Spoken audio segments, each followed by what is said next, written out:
Good morning बच्चों। हम पढ़े थे चैप्टर नंबर 5। चैप्टर का नाम था विद्युत धारा। आज जो हम टॉपिक पढ़ने जा रहे हैं वो है आपका विद्युत ऊर्जा और विद्युत शक्ति। ठीक है, विद्युत ऊर्जा और विद्युत शक्ति। देखिए विद्युत ऊर्जा क्या होती है, पहले इसके बारे में हम बात करते हैं। देखिए मान लीजिए हमारे पास ये कोई सेल है, ठीक है, इसके द्वारा किसी सर्किट के अंदर हम क्या करना है, धारा प्रवाहित करनी है। तो किसी निश्चित समय में किसी परिपथ में किसी सेल के द्वारा धारा प्रवाह के लिए जो कार्य किया जाता है वह कार्य ही क्या कहलाता है, विद्युत ऊर्जा कहलाता है। समझ में आया? फिर से बताता हूं, किसी निश्चित समय में, ठीक है, किसी निश्चित समय में किसी सेल के द्वारा किसी परिपथ में धारा प्रवाह के लिए जो कार्य किया जाएगा या किसी सेल से जो ऊर्जा ली जाती है वह ऊर्जा ही क्या कहलाती है, विद्युत ऊर्जा कहलाती है। ठीक है, तो ये आपका हो गया विद्युत ऊर्जा किसे कहते हैं। ठीक है, हमने माना कोई परिपथ है, किसी परिपथ में I धारा प्रवाहित हो रही है t समय के लिए, तो उसमें आवेश का मान क्या हो जाएगा हमारे पास, धारा के परिभाषा Q बराबर हो जाएगा IT, समय के नंबर 1। I धारा प्रवाहित हो रही है किसी परिपथ में किसी सेल के द्वारा t समय के लिए, तो आवेश का मान क्या हो जाएगा Q बराबर IT। और आपको पता है हमने निकाला कार्य, तो कार्य विभवांतर की परिभाषा से, विभवांतर का जो फॉर्मूला होता है V बराबर क्या होता है, W/Q होता है। ठीक है, तो W/Q हो जाएगा हमारे पास। तो यहाँ से आप जब यहाँ पर W वैल्यू निकालोगे तो क्या हो जाएगा हमारे पास, ये हो जाएगा आपका VQ हो जाएगा। Q की वैल्यू यहाँ पे रखो तो क्या हो जाएगा VIT, समय का नंबर 2। ठीक है, अब यहाँ पर V की और I की वैल्यू अलग अलग रख करके हम इसके अलग अलग ओम के अनुसार वैल्यू निकाल सकते हैं। V बराबर हमारे पास IR भी होता है और I बराबर V/R भी होता है। ये दोनों वैल्यू रख करके हम इसका वैल्यू निकालेंगे। W बराबर VIT, पहले तो V की वैल्यू रखो, जब V की वैल्यू रखोगे यहाँ पे तो क्या हो जाएगा I²RV, और जब I की वैल्यू यहाँ पे रखोगे तो क्या हो जाएगा V²/R × T। ये किया गया कार्य आ गया, या कह सकते हैं विद्युत ऊर्जा का मान। अब इसी से विद्युत ऊर्जा को हम यहाँ पर ऊष्मा तुल्यता के रूप में भी हम बता सकते हैं। ठीक है, तो कैसे बताएंगे जूल के नियम के अनुसार, तो जूल का नियम जो होता है वो होता है W बराबर JH, जहाँ पे H है ऊष्मा, H यहाँ पर क्या है ऊष्मा, J के यहाँ पे यांत्रिक तुल्यांक, ठीक है, यांत्रिक तुल्यांक, ठीक है J। तो यहाँ पर हमारे पास ये जाता है, यहाँ से आप H की वैल्यू बताना चाहो तो W/J हो जाएगा। ठीक है, J की वैल्यू होती है वो होती है 4.2 जूल पर कैलोरी। ध्यान रखना क्या होता है, जूल पर कैलोरी। याद रखिएगा ये J और ये यहाँ पर जो हम J लेंगे ये तो है मात्रक और ये यहाँ पर क्या है यांत्रिक तुल्यांक, ये ध्यान रखना। ऊष्मा के रूप में जब हम बताते हैं जूल के नियम के अनुसार। अब इसका मात्रक बताना चाहें तो यहाँ से हम इसका मात्रक बता सकते हैं। कार्य का मात्रक क्या होता है, जूल होता है। याद रखिएगा ऐसे मात्रक क्या होता है, जूल, और 1 जूल के बराबर होता है 1 वाट सेकेंड। ठीक है, 1 वाट सेकंड होता है।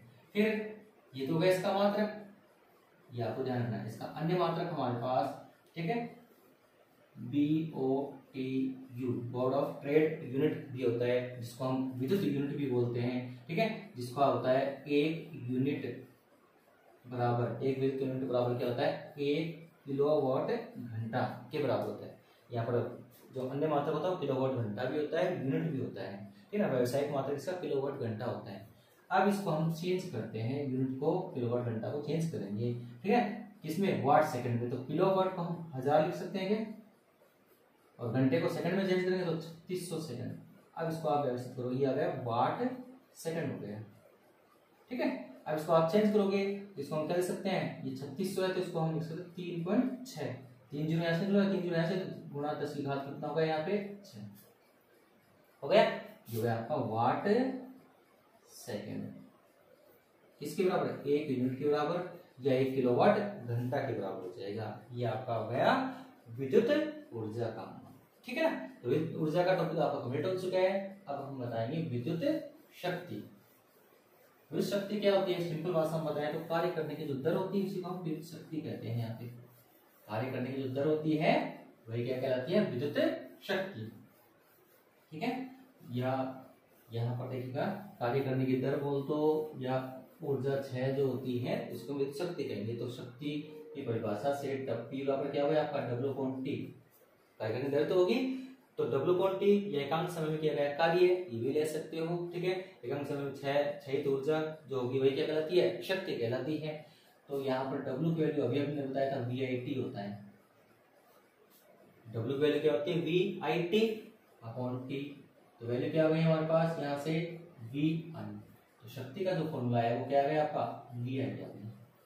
दोबारा ओम के नियम से V की वैल्यू क्या होती है, IR, और I की वैल्यू क्या होती है, V अपॉन R। ये दोनों वैल्यू पुट करोगे तो T बराबर VI बराबर, अब V की वैल्यू यहाँ पे रख सकते हैं, ये वाली वैल्यू, तो क्या हो जाएगा I स्क्वायर R बराबर, अब ये रखोगे I की वैल्यू यहाँ पे, तो क्या हो जाएगा V स्क्वायर अपॉन R।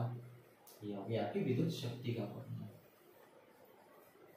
याद रखना क्या, न्यूमेरिकल जो आता है, न्यूमेरिकल में आपको ऐसे क्वेश्चन देता है, मैं इसको बता रहा हूँ थोड़ा सा समझा के इसको। अगर मान लीजिए आ जाता है कि ऊर्जा निकाली तो ऊर्जा का मान निकालना है, जो न्यूमेरिकल आता है वो कैसे आता है, आप ऐसे आपको 50-100 वाट का दे दिया एक बल्ब, तो 1 घंटे तक चलता है, तो आपको वहां पर भी खर्च की गई ऊर्जा का मान निकालना है। तो कैसे करते हैं हम, जैसे 100 वाट का बल्ब है, एक ही बल्ब है, ठीक है ना, 100 वाट का एक ही बल्ब है, तो 1 घंटे तक चलाते हैं, तो हम 1 घंटे के लिए इसको 1 से गुणा कर देंगे, 2 घंटे तो 2 से गुणा कर देते हैं, ठीक है ना, तो किलोवाट घंटा में आ जाएगा ये।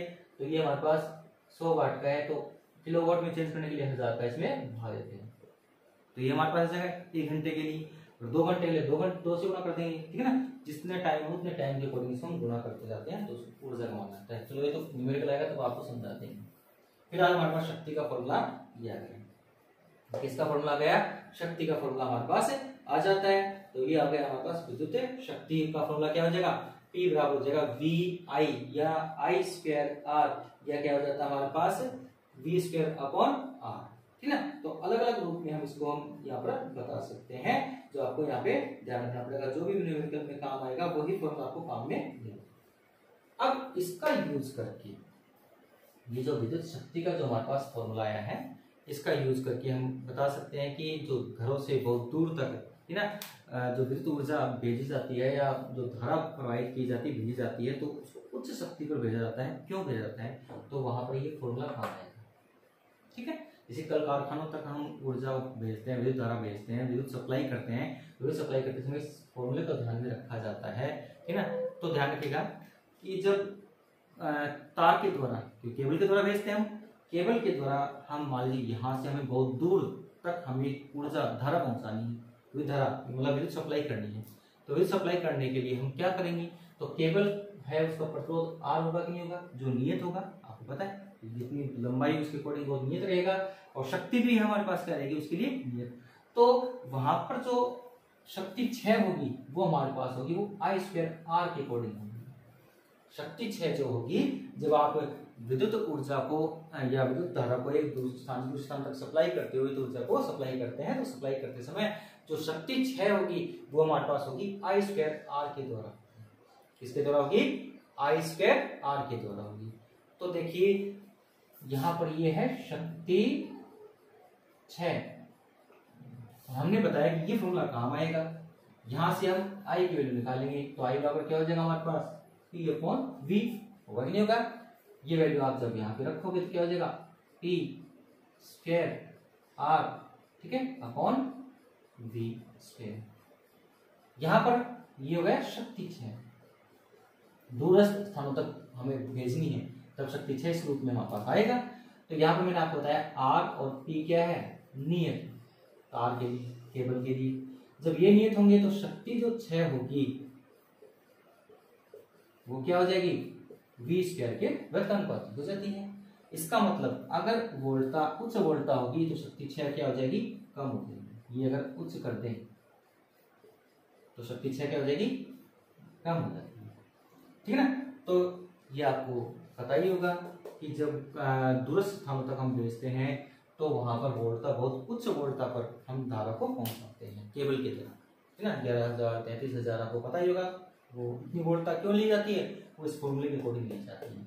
जितनी अधिक उच्च वोल्टता होगी उतनी ही शक्ति क्षय कम होगा।